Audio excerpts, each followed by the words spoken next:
Salam sejahtera umat GKI Perumahan Citra 1 yang dikasihi oleh Allah. Apa kabar? Kiranya Tuhan Yesus senantiasa memberkati kita. Nggak terasa ya, kita sudah tiba lagi di masa raya Paskah tahun 2025. Pastinya kita semua akan mempersiapkan diri untuk menyambut masa raya Paskah ini. Saudara-saudara, masa raya Paskah itu harus kita hayati sebagai perjalanan hidup Yesus yang menyelamatkan kita. Kedatangannya ke Yerusalem, perjamuan bersama para muridnya, penderitaannya, kematiannya di kayu salib, keheningan dalam kubur, dan kebangkitannya mengalahkan maut. Tentunya, perjalanan yang Yesus tempuh ini tidak akan ada artinya jika kita hanya berdiam diri dan tidak mewartakannya. Kemenangannya melawan maut merupakan anugerah di mana kita diselamatkan oleh Allah melalui kematian dan kebangkitan Anaknya yang tunggal, Yesus Kristus. Oleh sebab itu, kita harus mewartakannya kepada dunia sebagai ungkapan syukur kita kepada Allah yang telah menyelamatkan. Mewartakannya harus dimulai dengan diri sendiri.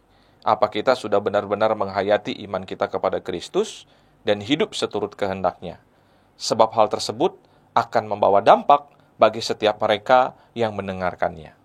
Maka dari itu, tema masa raya Paskah tahun ini adalah Yesus sudah bangkit, wartakanlah. Hal ini sebagai momentum agar kita mampu untuk dapat mengoreksi diri, tapi juga sekaligus memperbarui relasi kita dengan Allah dan sesama. Lalu bagaimana kita memulainya? Ada 3 hal yang bisa kita lakukan sebagai langkah pertobatan. Yang pertama adalah doa, yang kedua adalah puasa, dan yang ketiga adalah sedekah yang tertulis dalam Injil Matius 6, ayat 1-6, dan ayat 16 sampai yang ke-21. Bacaan ini nanti akan dibacakan dalam Rabu Abu, di mana hal ini mengingatkan akan keberadaan kita sebagai manusia yang fana, yang berasal dari debu tanah, dan akan kembali menjadi debu. Oleh sebab itu, sebagai makhluk yang terbatas dan berdosa, pertobatan harus kita lakukan dengan serius dan tidak berpura-pura. Rabu Abu, yang merupakan awal dari rangkaian masa raya Paskah, mengajak kita untuk dapat menghayati hidup beriman melalui doa, melalui puasa dan sedekah. Melalui doa kita diingatkan bagaimana membangun relasi kita dengan Tuhan. Melalui berpuasa kita diingatkan mengenai relasi manusia dengan dirinya sendiri. Dan melalui sedekah kita diingatkan untuk bersedia mengutamakan relasi antara sesama manusia. Akan menjadi kesalehan palsu jika kita mengaku mempunyai relasi yang baik dengan Tuhan, namun sesungguhnya membenci sesamanya. Yang pertama, doa. Doa merupakan nafas kehidupan orang Kristen, tapi juga penyerahan diri kepada Allah yang mengasihi kita. Melalui doa berarti kita menaruh harapan sepenuhnya kepada Allah yang punya otoritas atas keseluruhan hidup kita. Oleh sebab itu, ketika kita berdoa, maka harus disertai dengan kesungguhan dan kerendahan hati, serta ada dalam keintiman dengan Tuhan. Makanya ada yang dikatakan begini, tetapi jika engkau berdoa, masuklah ke dalam kamarmu, tutuplah pintu dan berdoalah kepada Bapamu yang ada di tempat tersembunyi. Kita yakin dan percaya bahwa Bapa di surga yang melihat yang tersembunyi akan membalasnya kepada kita. Yang kedua adalah puasa. Istilah atau kata puasa berasal dari 2 kata dalam bahasa Sanskerta. Yang pertama upa, yang kedua wasa. Upa diartikan dengan dekat, sedangkan wasa diartikan yang maha kuasa. Jika keduanya digabungkan, upawasa atau yang kemudian pengucapannya menjadi puasa, berarti adalah cara mendekatkan diri dengan Tuhan. Oleh karena itu, yang terutama dalam pelaksanaan puasa adalah bagaimana kita mendekatkan diri kita kepada Tuhan, yang hanya tampak melalui pembaruan sikap dan perbuatan kita. Berdasarkan pengertian tersebut, penting untuk memahami bahwa puasa tidak bertujuan pada dirinya, misalkan untuk diet atau melangsingkan tubuh, melainkan bertujuan untuk membarui sikap iman melalui pelatihan spiritualitas kita secara pribadi kepada Tuhan. Nanti dalam pelaksanaannya, puasa dilakukan dengan menahan diri, mengendalikan diri dari makanan dan minuman. Bisa antara 12 jam sehari, ya, pukul 6 pagi sampai 6 sore, selama 40 hari. Atau mungkin, ya, bisa diatur tersendiri, yang pasti kita berpuasa. Yang akan dimulai dari Rabu Abu sampai dengan Minggu Palmarum.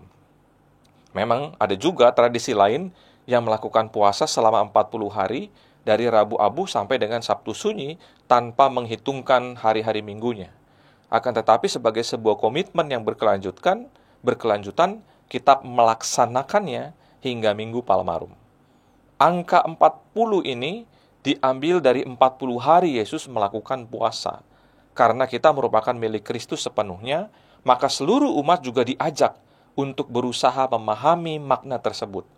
Puasa yang dilakukan ini adalah sikap menyangkal diri dari berbagai hal yang disukai, dan umat akan menghindari semua hal tersebut dari mulai masa Rabu Abu sampai dengan Paskah. Melalui puasa, kita dapat melatih rohani supaya semakin terbuka dalam menghayati pertobatan sebagai sikap hidup kita. Pertobatan yang dimaksud adalah kehidupan kita yang semakin baik dan menjadi berkenan di mata Tuhan, serta memelihara kekudusan hidup. Makna pertobatan sendiri tidak hanya sekedar pengolesan abu pada bagian dahi dengan membuat tanda salib, namun juga diikuti dengan pertobatan hati. Yoel 2 ayat 13 bilang, "Koyakanlah hatimu dan jangan pakaianmu." Jadi yang dikehendaki oleh Tuhan dalam ibadah puasa adalah hati yang mau dikoyakan. Dengan ini maka kita akan bersungguh-sungguh dalam menyesali semua dosa dan diajak kembali untuk mengalami kasih serta pengampunan dari Allah yang terjadi dalam kehidupan kita setiap hari. Maka dari itu, dalam masa raya Paskah ini, saudara dihimbau untuk berpuasa selama 40 hari dengan menjalaninya dengan tekun dan serius. Yang ketiga adalah sedekah. Sedekah adalah sikap ibadah yang mengakui bahwa Allah satu-satunya sumber berkat dan kita adalah penyalur berkatnya. Dalam praktik pelaksanaannya, sedekah dikonkretkan melalui aksi penyangkalan diri atau yang sering disebut sebagai APD, yang diisi dengan upaya untuk menekan segala keinginan kita, terutama yang hanya untuk memuaskan nafsu pribadi. Kita mengurangi hal-hal yang selama ini dengan mudahnya kita penuhi untuk memuaskan keinginan kita. Kita mengkhususkan dengan sukarela apa yang dimiliki sebagai upaya kita berbela rasa kepada sesama yang membutuhkan. APD pada tahun 2025 ini akan dikumpulkan dan dikoordinasikan dengan Majelis Jemaat Bidang Kesaksian dan Pelayanan yang penyalurannya akan difokuskan pada bencana di Nusantara. Mari kita dukung dan doakan bersama. Sebagai tubuh Kristus, tentunya kita telah dan akan terus melakukan ketiga tradisi ini dalam kehidupan bergereja kita. Tapi pertanyaannya adalah begini, apakah kita benar-benar tulus dan penuh kasih kepada Allah? Pastinya iya. Apakah kita melakukannya untuk pertumbuhan spiritualitas kita? Atau jangan-jangan hanya sekedar ritual tanpa makna yang benar? Pasti kita melakukannya dengan yang benar. Oleh sebab itu, mari kita merenung bersama, mari kita mau menghayati bersama dalam masa raya Paskah ini.